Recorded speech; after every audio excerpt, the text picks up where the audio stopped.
Hello. So in my last video, I was talking about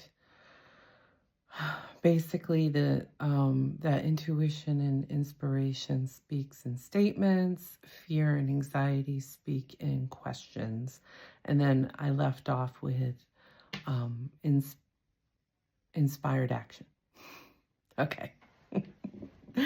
So with this video, I'm going to talk a little bit more on that action piece, okay?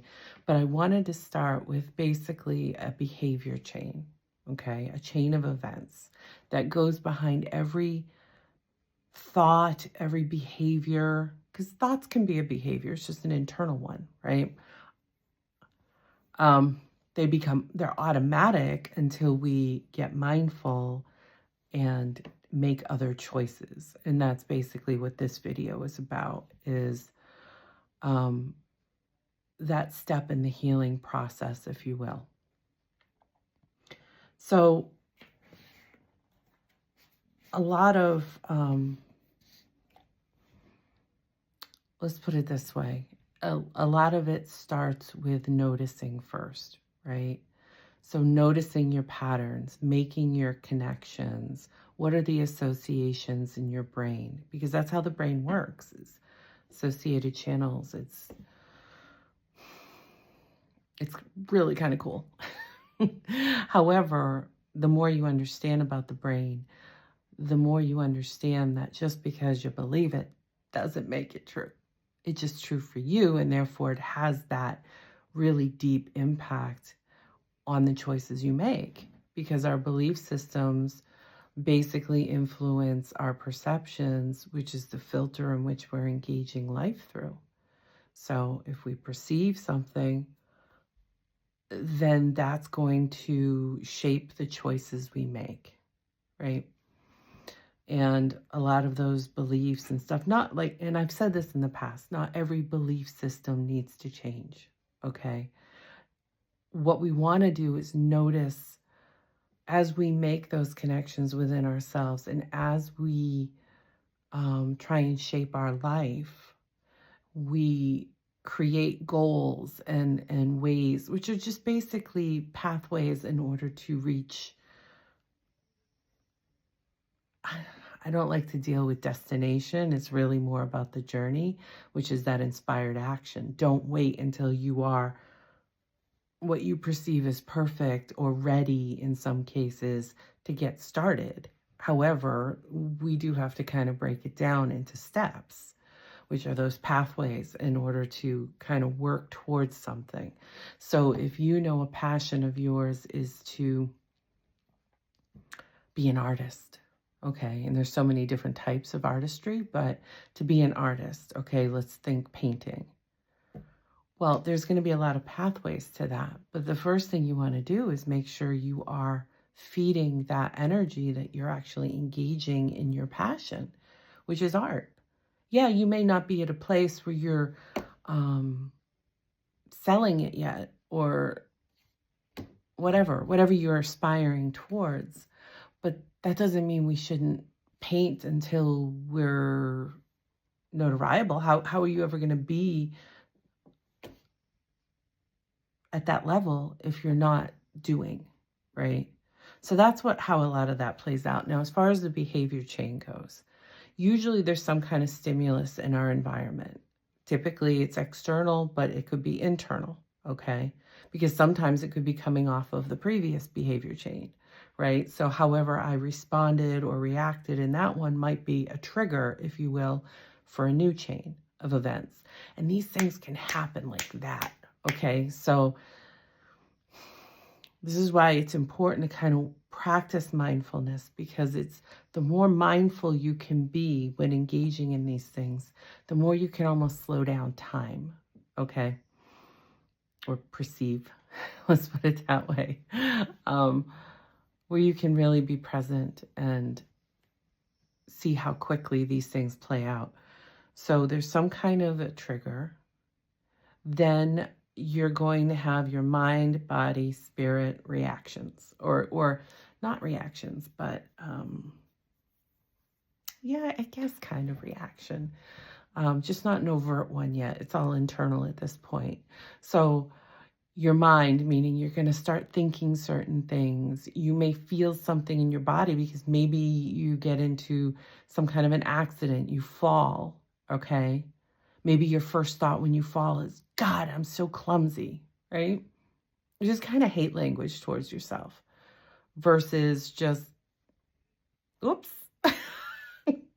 Or for me, I had a recent fall and I was in a boot for like 2.5 weeks. And I noticed the shift in me. I used to struggle with a lot of lack mindset. So as I'm walking through this process with you, I'm still kind of working on it myself, but I've come through the worst of it. I have, because I'm actually now noticing where my thought processes are different. Okay, they're not what they used to be, which is adding to my happiness and my ability to create my best life. Okay, which is the goal for a lot of people. It doesn't happen overnight, it doesn't happen by accident. This is work. It's work. And that's what I'm sharing with you, is the work that it takes to create your best life, in a sense. But what your best life is going to be may not be the same as mine, right? And this is why it's apples and oranges, and people really don't need, it's not beneficial to your own joy and passion to ever compare yourself with someone else, because everybody's on their own journey and everybody is looking for different things. Now, you may come across people with similar values or similar goals, and that's great, but their story's still going to be different than yours. Okay, so don't get stuck in that. Don't get caught up in that. But anyway, back to the internal reactions, right? So, or you may think something, you may see something and you think a certain thought or whatever. But what I was saying about me is when I tripped, my first thought, and I realized this in the moment, it was so cool, was, ooh, what is this trying to teach me? What can I learn from this? You know, and the things that I got out of it was more grounding, Tara, more stabilization in your body. Be in the moment, be present, slow down. Okay. I'm just sharing that so that you can see how it kind of plays out, and you can use that in your own life, right? But that was my initial response. Whereas in the past, it would have been, I know it would have been, because it's what I believed. And I'm still working on that, but it was just the whole, there you go, falling again, always clumsy, this, that, or whatever. Anyway, that aside. And obviously, if there's an injury, in my case there was, but I was immediately grateful, because it could have been way worse. It really could have. So as it is, I'm off the crutches, I'm off the boot, I'm doing all right. So, but in any case, how we receive messages could be through our body, could be through our thoughts, could be how we feel emotionally, right? They're all part of this triangle of your internal reaction, your trigger, how the trigger plays out for you, okay? Now, again, I'm not talking strictly trauma triggers, which is where the term really originally was focused on with regards to mental health. But when I talk about trigger, I'm just saying something that gets your attention in the environment, okay, whether internal or external. So typically after you have that reaction, there's an urge, okay? That urge is either, oh my God, I'm so clumsy, or, oh my God, I need a drink, or I need to do this. Or for people, people have all kinds of behavioral addictions. Some of them, unfortunately, become physical addictions, okay? But all addiction is based in behavior first, which is why treatment is more efficacious when you have not only whatever physical interventions you need, depending on the addiction, along with therapeutic, because you really have to break down those behavior chains, okay? So the urge is usually whatever behavior or thought process or whatever's kind of triggered out of you that isn't necessarily serving your best and highest good, okay? Then you have the behavior, and then you have the consequence of that behavior. Now, not all behaviors are bad either. So in my case, I was like sitting in gratitude that it wasn't as bad as I thought it could have been. I was sitting in reflection. I was happy that my mindset was changing and all of this other stuff. And I think that's why I probably healed so fast. That in addition to I do energy work on myself. But I've made it this long. I'm almost 54 and I've never broken a bone. So I really hope I can get the rest of my life without breaking anything. And historically, I've had a lot of spills because historically I haven't been grounded. Okay. And what I mean by that is just in the here and now. Growing up, me personally, I didn't have the best childhood. I don't think it's as bad as when I share it with someone and they're like, what? Like, I was happy. I'm a happy person. And I think, I'm grateful for that. That's what my heart is. Okay. I don't turn bitter. Now I've been angry in my life. Trust me, I've been angry. And I got a sharp tongue on me that I have calmed down. Because I now speak, I try to, okay? It's not always easy, okay? I've always been the person that's probably apologized more than my share because it's always been easier for me to speak up than to shut up. Let's put it that way. That's what I relate to. However, when you put love first in all things and get out of ego, I find, at least in my life, I'm far less triggered, okay? And with this mindset change, I have far less negative urges. Let's put it that way, okay?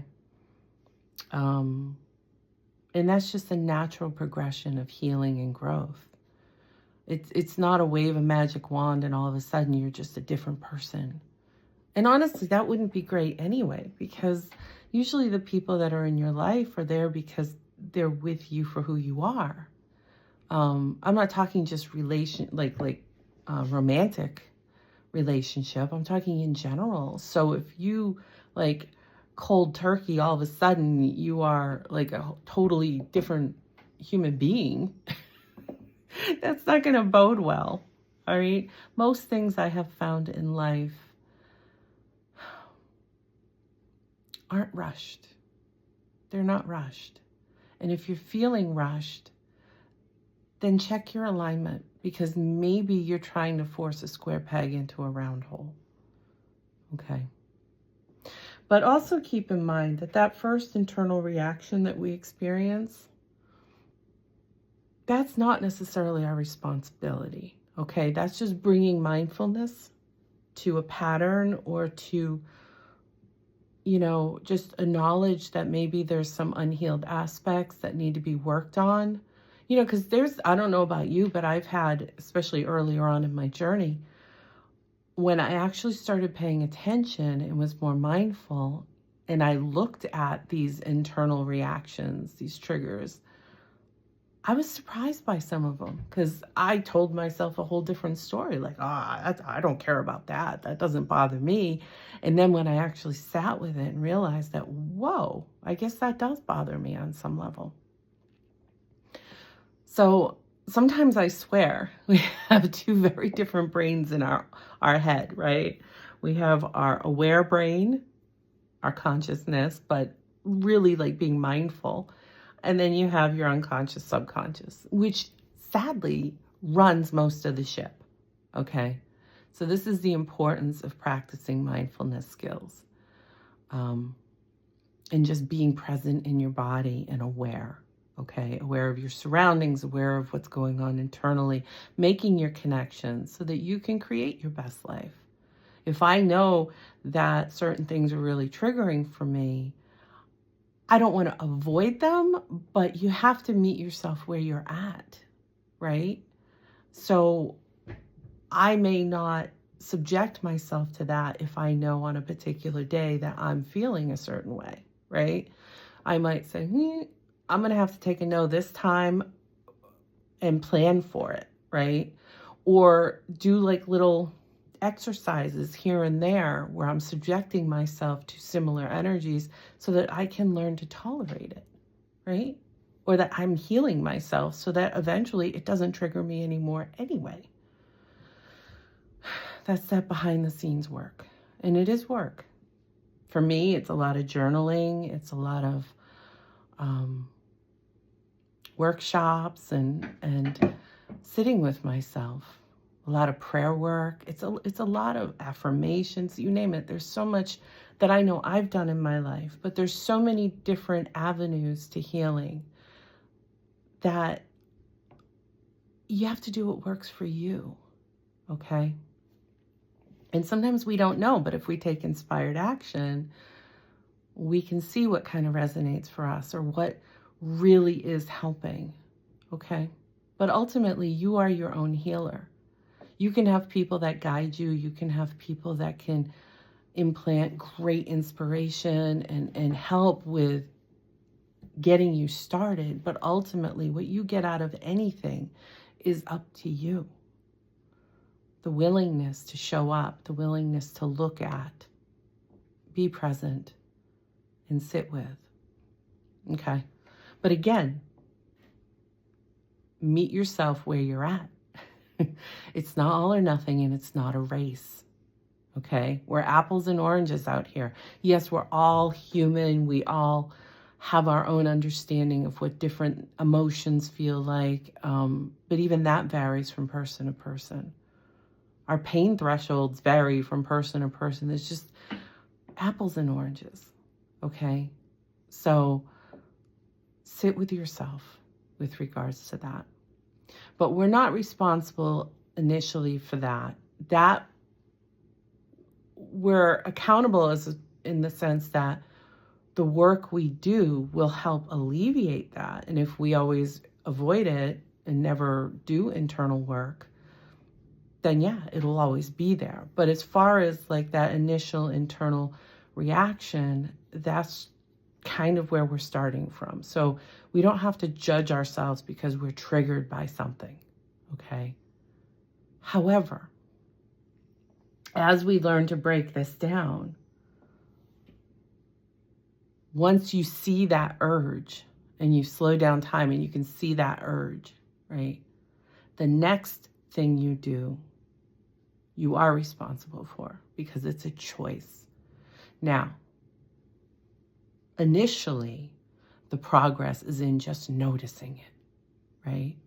Initially, you may see it and you start with the, oh, I didn't realize that was a pattern and I didn't see that coming and whatever else may go through your mind. Self-judgment, things like that. Observe it, okay? So that you know and you have a better understanding of it. You may still engage in the same urge or behavior or the same behavior that you have an urge, right, to do or whatever. So if you eat to soothe, right, so maybe you're an emotional eater, then you might notice that, and then as you're engaging in whatever it is that you do, that's when you're like, oh no. So what we want to do is try not to go down the rabbit hole of shame and judgment and all that other stuff. We want to give ourselves grace, okay? And recognize and own the progress of the fact that we now see this connection, that we now see this part of us. We don't have to judge it. This is why a lot of times people avoid making those connections because they've already have this preconceived notion that they're not going to like what they find. It's not about liking or judging. It's about if you are looking to create and evolve and grow, it's about that, okay? And we can't do that if we keep doing the same things, okay? But we also can't expect us to be anything else than a fallible human being. So I'm not going to change that first time, right? I may make a different choice that time, but what do they say? I think it's 66 days to make a habit, something like that. So you're not going to change it completely where it's an automatic behavior until you've continuously, like I always say, the brain likes repetition, right? And then eventually it does. It becomes an unconscious, kind of like with me when I had that thought and I was like, oh, it's paying off. Yay! Because when you are in a more abundant mindset, you experience life more abundantly. Okay, this isn't hocus pocus stuff here, right? This is just how the brain works. What you focus on, for the most part, it doesn't mean other things aren't happening, but what you choose to focus on becomes more your reality. Okay? So with that being said, it's that next step. Okay? We can't always control that initial reaction. In fact, we can't control it at all. It happens to teach us something. It diminishes as we heal, as we work with it, as we face it, sit with it, learn, grow. Okay? And it's that when we have that urge and we recognize it, that's still progress, recognizing it. And we may choose to, I don't know, maybe it was a really rough day and you decide you want a piece of cake or something. Okay? I'm just, sorry. I'm not judging anyone. I've never really liked cake. But say you want a piece of cake, and that cake is going to make you feel better because sometimes taste can be soothing, right? We just have to recognize the patterns. Am I having cake every night because I'm not tolerating my life? Instead of making other choices, I'm trying to mask it by eating cake, but it's not helping me with my goals. That's different. But on occasion, you may want a piece of cake. Well, if you decide, okay, to have a piece of cake, eat that cake. Enjoy the hell out of that cake. Right? Savor it. And recognize that I made an intentional choice. I'm still in control of yourself, of your choices. And that alone, when we look at it, when we just switch that perception a little bit, that I chose to have the cake didn't choose to just land in my mouth. And I savored it. So I enjoyed it. Okay? And maybe I'm going to make a different choice if my goal is fitness or something. Maybe later in the week, I will forgo something or I will make it up in a different way. Because I worked with a nutritionist once, and he said that actually caloric intake isn't a day by day, it's a week by week. So if you go over your average for one day, then maybe come in a little below the average the next day. Offset your choices and allow yourself to enjoy life without shame and judgment and guilt, because that takes away from the fun of the cake in the first place. Okay? So I hope this helped. This was a lot and it's a long video. So if you made it this far, please like, share, subscribe. It helps to get the message out there for other people, and hopefully it is helpful. But that's the work. That's the work. We take action, we go in a direction, and pay attention. Because at the end of the day, the only one who can truly control you is you.